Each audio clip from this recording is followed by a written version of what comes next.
Baik, saudara-saudara, kita mempersiapkan diri untuk pembacaan dan perenungan firman Tuhan. Mari kita buka Alkitab dari Ratapan pasal 3 ayat 39 sampai dengan ayatnya yang ke-41. Sebelum kita membaca dan merenungkannya, mari kita tundukkan kepala kita berdoa. Bapa di sorga, kami bersyukur karena kasih setia Tuhan yang besar dalam hidup kami tiada pernah putus menyertai dan memenuhi kehidupan kami.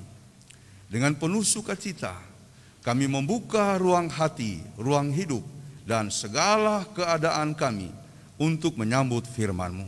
Kiranya kuasa Roh Kudus menyertai kami, sehingga oleh hikmat-Nya kami dimampukan mengerti kehendak Tuhan, dan terutama sesudah itu melakukannya dengan segenap hati kami. Dalam nama Tuhan Yesus. Amin. Mengapa orang hidup mengeluh? Biarlah setiap orang mengeluh tentang dosanya. Marilah kita menyelidiki dan memeriksa hidup kita dan berpaling kepada Tuhan. Marilah kita mengangkat hati dan tangan kita kepada Allah di sorga.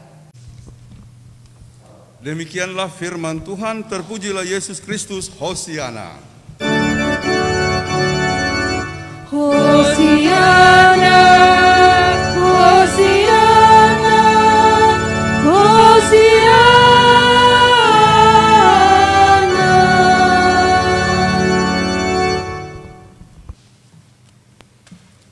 Pertama-tama saya mengucapkan Shalom. Yang ada dalam ruang ibadah Kapel PGI Rumah Sakit Cikini ini dan juga yang mengikuti live streaming kita di rumah masing-masing.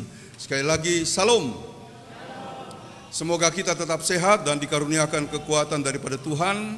Yang sudah mengalami atau menerima vaksinasi, proses selanjutnya kiranya akan memberikan kekuatan, dan yang belum silakan mendaftar. Mudah-mudahan yang ada di sini juga beroleh kesempatan untuk mengalami itu atau menerima vaksinasi. Saudara-saudara, tema hari ini adalah mengoreksi kesalahan. Kita membaca dari perikop pasal 3. Pasal 3 itu panjang, ayat 1 sampai 66.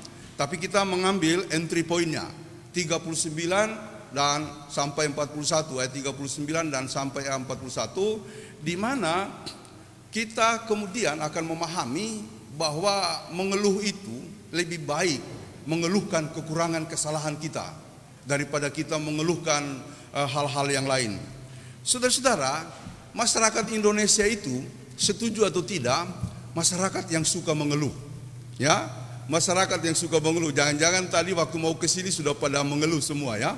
Saya tidak tahu ya. Sampai mengeluh, lalu kemudian ada kesalahan, berantem dan lain-lain sebagainya. Saya kan pernah bilang, hari Minggu itu hari berantemnya orang Kristen. Hari Minggu, survei, ini ada teman pendeta melakukan survei, lalu kemudian dia menyimpulkan ternyata rata-rata orang Kristen pada hari Minggu itu berantem.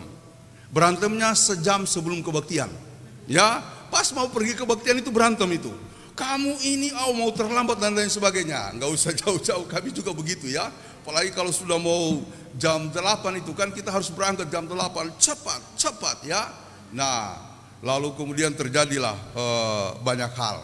Tapi harus tetap datang. Jadi orang Indonesia itu suka tidak suka, banyak yang mengatakan masyarakat yang mudah mengeluh ya, boleh juga dibilang suka mengeluh ya. Kalau saya suka mengeluh, kenapa? Biar juga sudah kaya masih mengeluh ya. Kita kalau di Sulawesi, aduh kasihan kita pe hidup. Kenapa kasihan? Kita pe anak baru lulus, bayangkan. Anak lulus tapi mengeluh begitu ya.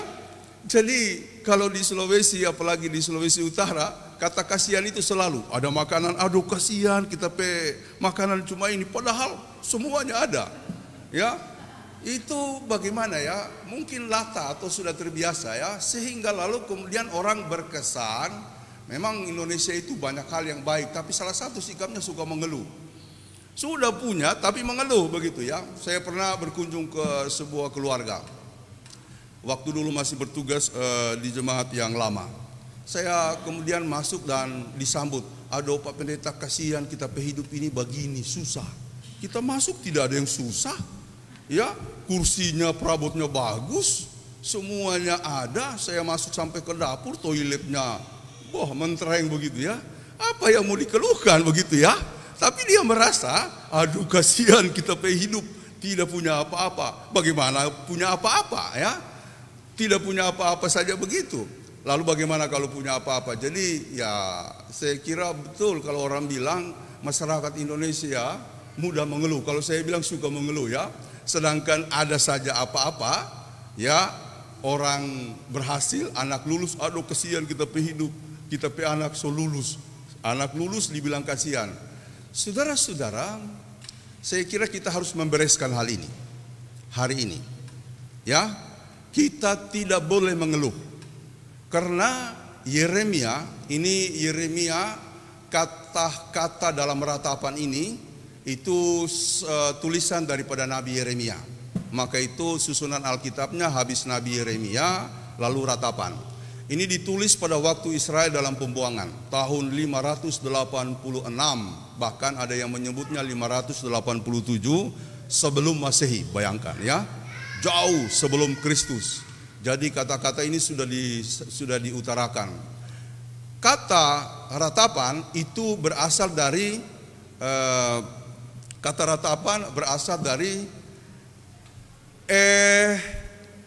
liak, artinya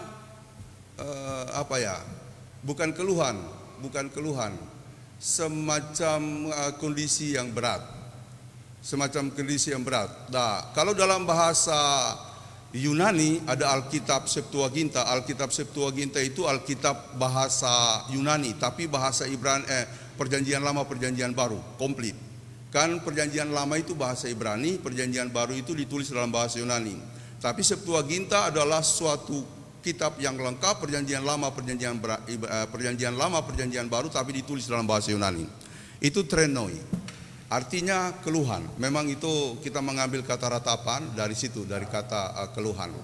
Sebenarnya begini, apa yang diutarakan terutama dalam pasal 3 tadi bukan semacam keluhan seperti kita ya.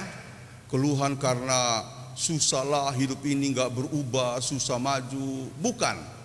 Orang Israel itu menderita luar biasa. Sangat menderita. Ya. Dan karena sangat menderita, lalu kemudian hidupnya menjadi begitu berat, menjadi begitu payah. Karena apa? Karena kondisi mereka diperbudak. Tapi saya akan memberikan catatan begini, supaya kita bisa membuka wawasan. Meskipun kitab ini berisi ratapan, tetapi pesannya luar biasa. Yang pertama, memang Tuhan memberikan satu ujian dan hukuman, tapi kita masih bisa bermohon kepadanya. Itu yang paling penting. Yang kedua, Allah itu maha mendengar. Jadi berdoalah kepada Tuhan dan jangan ada pikiran bahwa Dia tidak mendengarkan doa kita. Jadi dua aspek itu menjadi penekanan. Karenanya saya ketika merenungkan bagian ini senang mengulang-ulangi dari ayat pertama sampai ayatnya yang ke-66, juga nanti masuk pada ayat 39 sampai ayat 41. Jadi kata Yeremia dalam syair-syair ratapannya mewakili bangsa Israel, memang kami menderita, mendapatkan banyak kesusahan. Tuhan mungkin sudah menggiring kami dalam segala keadaan yang berat itu. Nah, dikatakan begini pada ayat 21. Tetapi hal-hal inilah yang kuperhatikan, oleh sebab itu aku berharap. Tak berkesudahan kasih setia Tuhan, tak habis-habisnya rahmatnya, selalu baru tiap pagi, besar kesetiaanmu.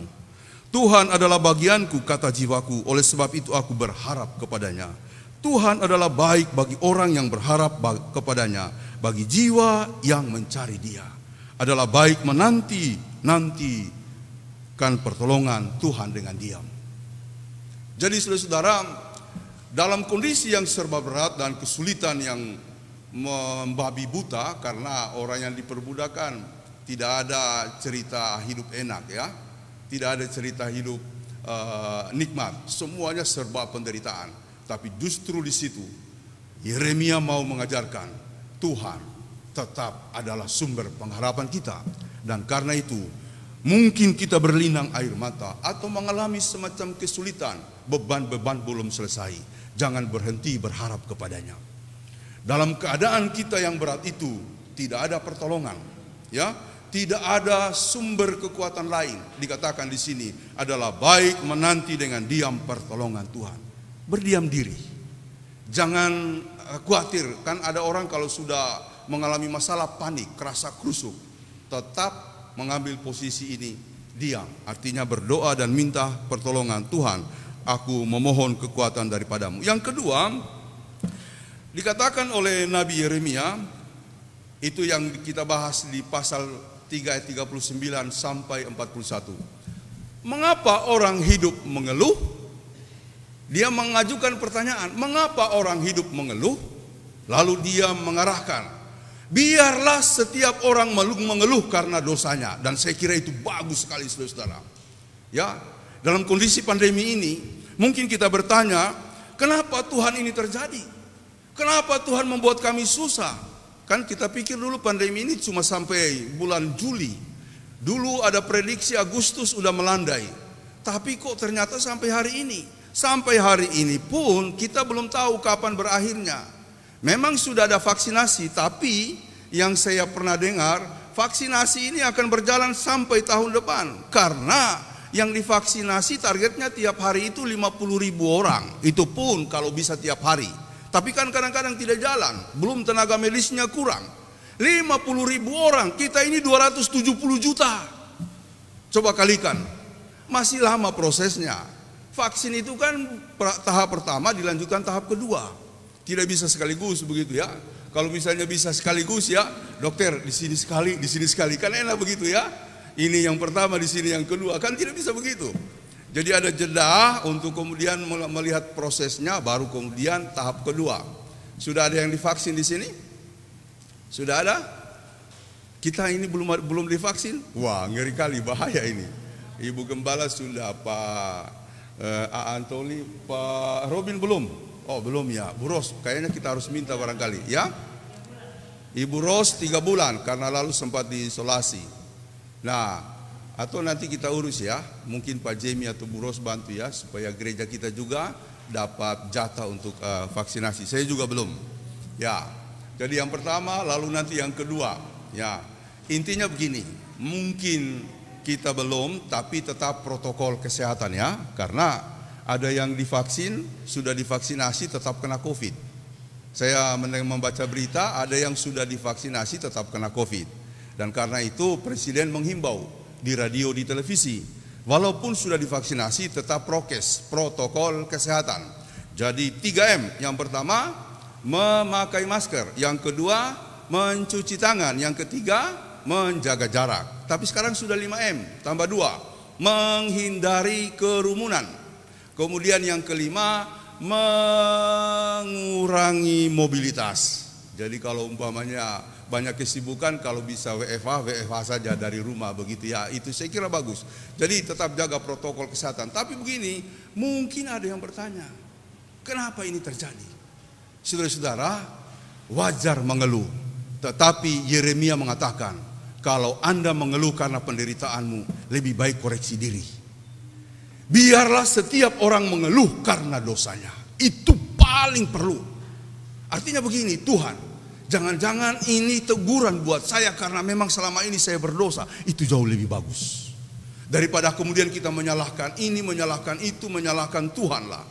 Kan kalau kita baca berita, banyak orang yang stres. Hati-hati, kondisi pandemi ini, kemarin dalam diskusi kami ada satu forum yang kami buat. Lalu ada kemudian yang menyampaikan dari sudut psikologi. Ini kondisi kalau tidak betul-betul kuat, ini bisa stres. Nah, stres itu peluang utama bagi COVID masuk. COVID ada di mana-mana sekarang, ada di mana-mana, ya. Tapi kalau imunnya kuat, lalu kemudian dia bisa melawan. Stres itu membuat imunitas tubuh melemah, dan itu peluang bagus bagi COVID untuk bekerja. Jadi rajin berdoa, kalau perlu di rumah bersukacita. Ya, kami di rumah setiap hari berusaha ya, kami berlima ya, kadang-kadang kalau bank ada berlima untuk doa malam. Kalau bisa sedapat-dapatnya kita usahakan ya nyanyi, doa nyanyi. Karena kalau tidak begitu, ini pikiran bisa terganggu oleh persoalan-persoalan. Kita harus makan, kebutuhan harus dipenuhi dan lain-lain sebagainya.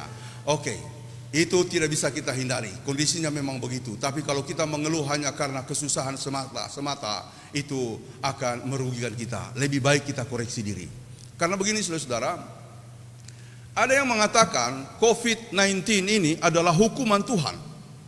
Saya pikir kayaknya juga begitu ya, hukuman Tuhan. Karena kita ini orang-orang berdosa atau kita punya kejahatan. Yang kedua, karena kita sebagai orang Kristen, ini perspektif Kristiani ya, teologi Kristen, kita ini kan diperintahkan oleh Tuhan menjadi pemelihara bumi. Waktu manusia diciptakan, taklukkanlah bumi, peliharalah bumi dan taklukkanlah bumi. Artinya kita ada tanggung jawab. Kata taklukan itu mau menjelaskan bagaimana kita harus memelihara keseimbangan. Tapi yang terjadi sekarang kan kita menjadi agresor. Agresor itu adalah pembabat hutan, kita mengeksploitasi bumi kita. Kalau teman saya bercerita waktu dia ke Kalimantan, aduh kasihan Pak Pendeta. Nah, dia lihat itu kasihan lagi ya, aduh kasihan begitu ya. Itu di sana hutan-hutan digundul. Ya, jadi dia pernah pergi ke situ mau pelayanan di sebuah kampung yang jauh. Dia melintasi satu bukit yang besar, itu terpal semuanya. Dulu hutan, sekarang terpal ditutupin, kayaknya tambang emas atau tambang apa di situ. Jadi dia bilang, waduh inilah yang akan membuat negara kita, mungkin daerah di situ akan mengalami semacam kehancuran. Belum lagi di tempat-tempat lain. Saya nggak tahu di Sumatera atau di Sulawesi, tapi kan persoalannya juga ada. Manusia sekarang tidak lagi ramah lingkungan. Jadi kalau kelelawar misalnya kita anggap sebagai penyebar utama daripada COVID-19, jangan-jangan binatang liar juga udah marah kepada kita. Karena kita tidak lagi ramah kepada mereka. Tempat-tempatnya untuk berlindung dan bernaung kita sudah babat. Jadi kalau ada bencana atau apapun yang terjadi dengan alam yang kemudian menghancurkan dan menewaskan banyak korban, saya kadang-kadang berpikir begini, Tuhan, ampuni kami, jangan-jangan kami tidak lagi ramah kepada lingkungan. Sehingga mereka marah lalu berbalik menyerang kami. Demikian juga hewan-hewan dan binatang-binatang. Sekarang banyak binatang-binatang itu membawa penyakit, flu babi lah, ya kan? Dulu ada flu burung, sumber penyakit. Padahal itu kan diciptakan Tuhan sebagai sumber kehidupan. Kini menjadi sumber penyakit. Tuhan, jangan-jangan kami tidak lagi menjadi sahabat dari alam dan menjadi sahabat bagi sesama ciptaan yang lain. Karena itu dia menghukum kita. Nah, teman-teman begini, ada yang setuju bahwa COVID-19 ini adalah bagian dari hukuman Tuhan karena kita sudah arogan. Tapi saya rasa tidak sepenuhnya benar dan juga tidak fair begitu ya. Karena yang terpapar COVID itu kan rata-rata orang yang rentan, orang yang lemah, yang juga menderita bukan cuma karena COVID, kasus-kasus yang lain ya. Seringkali yang menjadi korban atau yang mengalami kesulitan karena hal itu adalah mereka yang lemah. Padahal mereka bukan orang arogan, mereka tidak melakukan eksploitasi bumi. Lalu tiba-tiba orang menjudge dia, ini hukuman Tuhan. Tidak fair menurut saya, tidak adil. Kalau yang kena itu memang benar-benar orang yang melakukan semacam kejahatan, mungkin juga melakukan eksploitasi hutan bumi ini lalu mendapatkan itu, ganjarannya benar. Dia mendapatkan ganjaran yang setimpal. Tapi kan kadang-kadang orang gak ada hubungan dengan eksploitasi lalu mengalami hal seperti ini. Di satu sisi ini hukuman benar kalau itu ditujukan kepada pelakunya. Tapi bagi mereka yang menjadi korban, saya kira Tuhan sungguh tidak adil kalau melakukan itu. Lalu bagaimana merenungkannya? Saya setuju merenungkannya begini, ini ujian iman. Ini lagi ujian, kita lagi diuji iman kita oleh Tuhan. Pertama, jangan-jangan selama ini kita terlalu menyombongkan, memegah-megahkan rumah-rumah ibadah kita. Padahal menjumpai Tuhan bukan dalam gedung megah.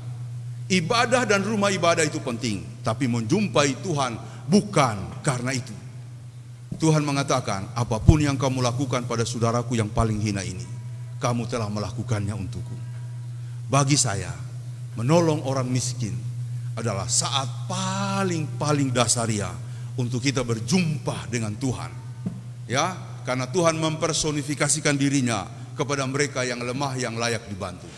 Jadi ini ujian iman. Yang pertama, bahwa mungkin selama ini cara hidup kita terlalu lahiriah. Cara hidup kita terlalu mementingkan hal-hal luar.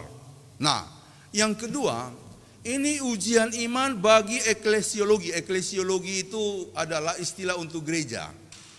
Ya, kalau kita menilik bahasa Yunani, eklesia orang yang dipanggil keluar, dipanggil untuk ke persekutuan. Kalau zaman Yunani itu sebenarnya rapat-rapatnya orang Yunani, termasuk rapat desa. Jadi eklesia dipanggil keluar dari rumah, kumpul di balai desa. Cuma eklesia zaman Yunani itu eklesia mereka, bukan eklesia yang terkait dengan gereja. Karena apa? Waktu mau membuka pertemuan dikatakan begini, kita buka pertemuan kita dalam nama Kaisar Agung. Jadi nama Kaisar yang jadi sebutan pembukanya. Ketika masuk dalam gereja, kita dipanggil dari rumah untuk ke gereja, maka nama pembukanya bukan Kaisar. Kita beribadah atau sumber kekuatan kita, sumber pertolongan kita dalam ibadah ini ialah dalam nama Bapa, Anak, dan Roh Kudus, pencipta langit dan bumi. Jadi kalau mau beribadah jangan abaikan votum.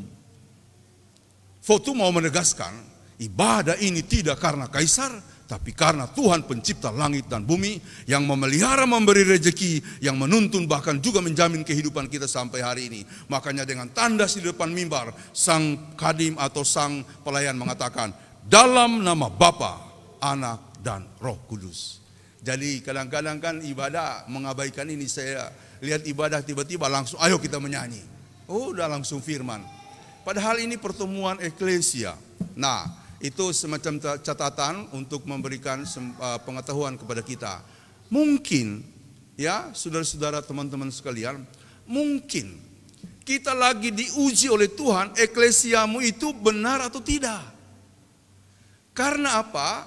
Selama ini kita memperhitungkan atau lebih mengunggulkan eklesia itu eklesia besar, yaitu jemaat. Lalu kita meninggalkan eklesia lama, eklesia kecil. Eklesia kecil itu apa? Rumah tangga. Jadi jemaat terkecil, keluarga adalah institusi yang menjadi jemaat terkecil. Saya terangkan ini supaya jelas, ya. Dan akhirnya sekarang apa yang kita alami? Masing-masing kita harus beribadah di rumah. Mungkin selama ini kita telah melupakan keluarga sebagai pusat beribadah. Tuhan berkata kepada Israel, Ulangan 6, dibaca dari ayat 1 sampai seterusnya. Di bagian tengahnya dikatakan begini, kalau tidak salah ayat 14. Ajarkanlah semuanya itu.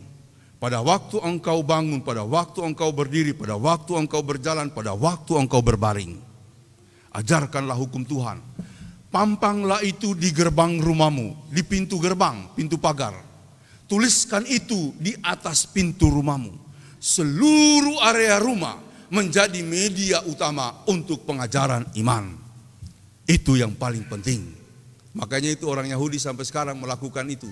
Dalam Yahudi namanya itu Shema, pendidikan agama di kalangan orang Yahudi. Nah, coba kita koreksi hidup. Jangan-jangan rumah sudah kita jadikan tempat yang berbeda, tinggal tempat tidur. Ya, udah kayak villa, pulang kerja tidur berangkat lagi begitu. Tuhan mau mengoreksi itu semua. Supaya di rumahlah kita membangun eklesiologi yang paling dasar. Itu koreksi yang pertama untuk kemudian kita membaharui hidup kita. Koreksi yang berikut yang saya sebut sebagai ujian. Tuhan lagi menguji iman kita, teman-teman. Semua kita lagi diuji. Ya, diuji dalam segala hal, terutama kami pelayan, diuji karena COVID. Ya, nah beberapa waktu lalu kami juga mendiskusikan soal COVID. Ada pendeta yang mengatakan, pendeta Nini Tamal, saya cerita saja ya, dia itu selama COVID ini banyak warganya yang meninggal. Lalu dia harus pergi pemakaman. Ada yang memeluk dia, padahal ini yang mati ini COVID. Keluarganya karena sangat menantikan kehadiran pendeta, tiba-tiba dia datang. Ibu terima kasih sudah datang mau melayani kami, padahal semua orang tidak mau datang, tidak berani datang. Itu COVID. Itu dia bergumul, tapi dia bilang, Tuhan tolonglah hamba-Mu ini supaya pelayanan masih bisa berjalan. Puji Tuhan setahunan ini dia sehat. Ya, itu saya kan sering cerita ya, kalau Ibu Ros udah panggil, Papin, ada yang sakit atau ada yang meninggal, waduh, udah begini-begini kita ya. Bukannya tidak takut, takut juga. Namanya manusia. Tapi ketika bicara soal pelayanan, tidak ada cara lain, harus berangkat. Ya, waktu kemarin kita melayani yang meninggal di orang Papua, ya, ada anaknya meninggal, sakit, umur 8 bulan. Lalu mencari pelayanan. Ibu Ros bilang, Papin, bisa? Tidak ada cerita. Bisa, Bu Ros. Saya balik dulu ke rumah, menyiapkan pakaian, pelayanan, dan lain sebagainya, baru jemput istri, pergi kita layani. Tidak ada cerita. Ya, mohon doanya teman-teman, supaya kita sehat. Mohon doanya buat majelis, supaya majelis juga sehat, yang sering mendampingi kami. Mohon doanya.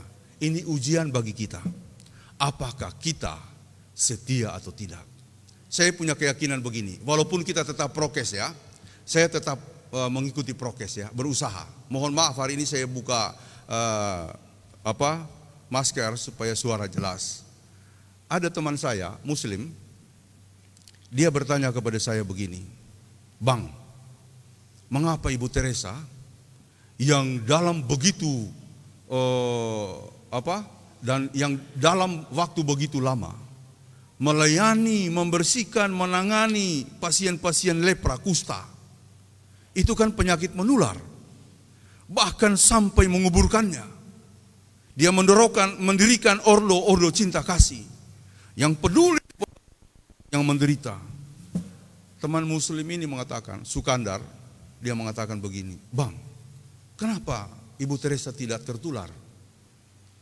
Dia mengajukan pertanyaan itu kepada saya. Saya bilang, ya mungkin saja imunnya kuat. Tapi dia bilang begini, Bang, tidak. Kami dia sebagai kelompok Islam pernah mendiskusikan itu, coba lihat. Ibu Teresa yang notabene Katolik itu, didiskusikan peristiwa dan hidupnya di kalangan Islam.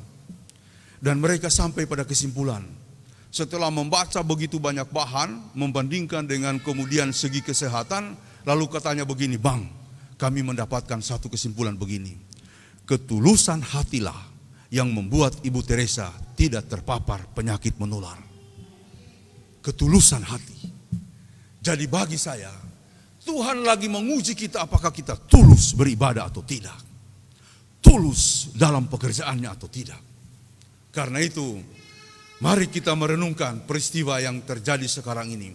Seperti Yeremia merenungkannya. Kalau engkau mengeluh, biarlah engkau mengeluh karena dosamu, bukan karena penderitaan itu semata. Karena lebih baik engkau mengoreksi dosamu. Ya, engkau mengoreksi dosamu. Biarlah, kata ayat yang ke-40, biarlah kita memeriksa dan menyelidiki hati kita. Dan meninggalkan dosa-dosa kita, lalu berpaling kepada Tuhan di sorga. Yang terakhir dia mengatakan, biarlah kita angkat hati, angkat tangan untuk memuliakan Tuhan.